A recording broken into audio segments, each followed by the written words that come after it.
Hey guys, Ray from Love Your RV. So in this video I have some tips for you to avoid overloading the RV.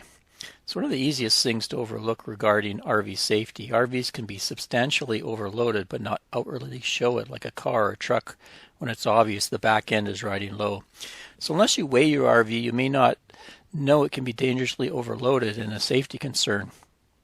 RVs leave the factory at a safe weight, and most give plenty of extra weight capacity for us to load them up with our stuff, but sometimes over a period of time we may add things and invent extra storage areas until almost imperceptibly we've bypassed the safe weight.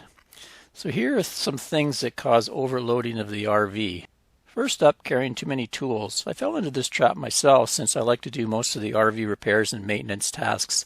I brought a crap load of tools and supplies. These types of things tend to be very heavy, and it doesn't take much to add a few extra pounds to the rig easily. Now I'm much more selective and consider each item carefully with its weight in mind.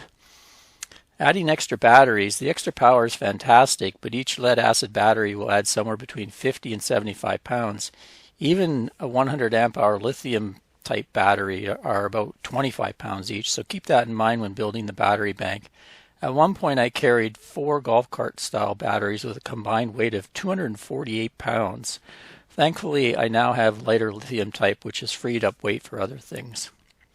Solar panels. Don't forget that the rigid glass solar panels can add significant weight. Say you have 8 100 watt panels that weigh about 20 pounds each. That's an extra 160 pounds you've put on the RV. Generators. Another item many campers carry in the RV is a portable power generator that typically adds 50 to 100 pounds. Renovations. The longer we own an RV, the more likely we will want to change and improve the factory furnishing, fixtures, and layout. As you renovate or upgrade, keep things in mind the extra weight you may be adding or subtracting. Examples are furniture, mattresses, sinks, faucets, lighting fixtures, wood paneling, shelving, flooring, and electronics. Dishes and kitchen appliances. With slide-outs popular, the newer RVs provide more kitchen cupboard space. It's tempting to carry a lot of extra dishes and many more kitchen appliances like blenders, mixers, and can openers, etc. But remember that just because the manufacturer has created additional space doesn't necessarily mean they've actually added extra weight capacity to the RV. Oftentimes the extra slide-outs are actually reducing your overall cargo carrying capacity. Canned and dried goods. It's nice to stock up and not have to hit the grocery store or beverage store as much, but canned, dry goods, pop, and beers are heavy, so you may want to limit the quantity you store on board. Books and magazines can add up in weight quickly. Every so often donate them or get yourself an e-reader device. Outside stuff, things like lawn chairs, barbecues, tables, decorations, etc. also add up. Weigh the pros and cons and decide if the extra weight of an item is worth it. Do you really use it that often? Water. This is a big one. Every gallon of water on board weighs a little over 8 pounds. When I fill up my 60-gallon freshwater tank, I add 500 pounds, give or take, to the rig's weight. There could be 1,200 pounds of liquids if I have full waste tanks plus a full freshwater tank. Not that this is likely to take place, but it gives you an idea how fresh and wastewater can dramatically affect the weight and cause overloading. Other miscellaneous items and add-ons. Remember to consider every item you've added to the rig. It all adds up.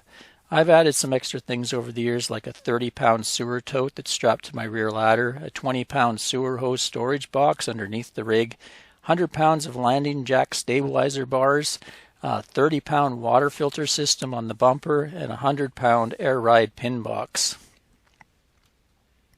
The specs.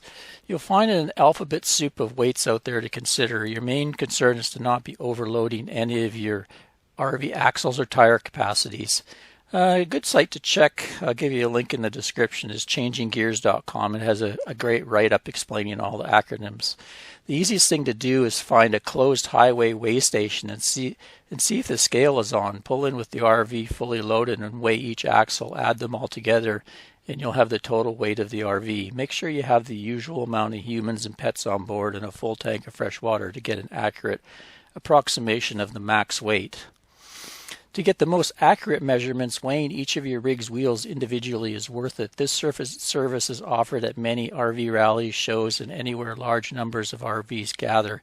Because you could have your rig set up that you got half the weight or way more than half the weight on one side versus the other, so you might be overloading a certain tire or axle and not even know it. So by weighing each tire individually, you can see if they're all fairly even. In conclusions, the problems caused by overloading the RV can be severe. Overloading causes tire failures and excessive wear to the suspension and frame and can degrade the handling characteristics of the RV.